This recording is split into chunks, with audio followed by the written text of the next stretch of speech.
Why the Prophet Muhammad couldn't have written the Qur'an. The Qur'an is a book over 600 pages long.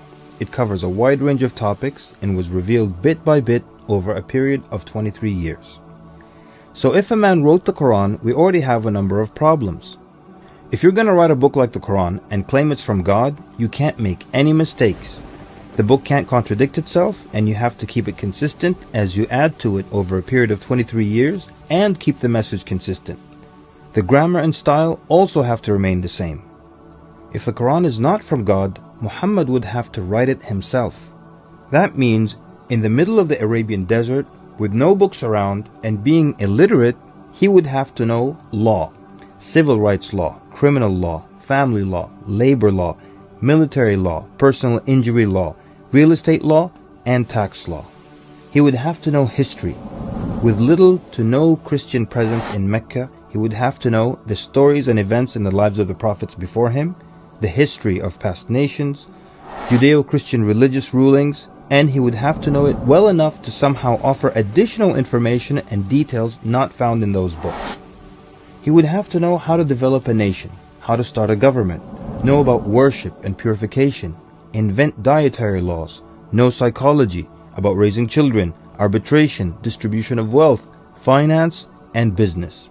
In the area of science, he would have to know embryology, oceanography, about plate tectonics, cloud formation, UV rays, know about plants, mountains, bees, the human brain, the Big Bang, and the expansion of the universe. And in order to make the book complete, he would have to have knowledge of the future so he can write things that will happen in the years to come. He would have to be a time traveler in order to insert his name and mention in the Bible. If he's claiming that the book he wrote is from God, it must not have a single solution that doesn't work. He must also keep his emotions and personal life out of the book. The book should not reflect happy times nor sad times in his life. The writing should not become cheerful and optimistic, nor sad and gloomy as if a human wrote it. But when you read the Qur'an cover to cover, you can't sense when his wife died, when his daughters got married, when his grandchildren were born, when he was victorious, and when he was defeated.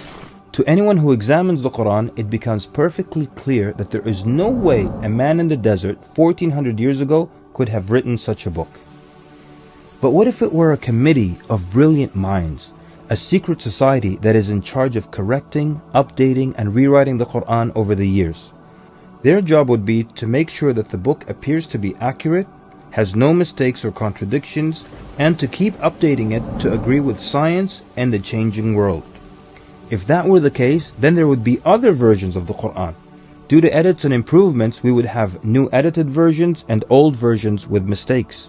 You would be able to detect different writing styles and influences from the different authors. The problem with all of that is, there is only one Qur'an. So one man didn't write it, and a committee didn't edit it, so where did it come from? What if clever devils dictated and influenced a man to write the Qur'an? The question then would be, what kind of devil calls to good behavior, worshipping God, honoring Jesus, giving to the poor, and warns of the devil? Any way you analyze the Qur'an, you come to a clear conclusion.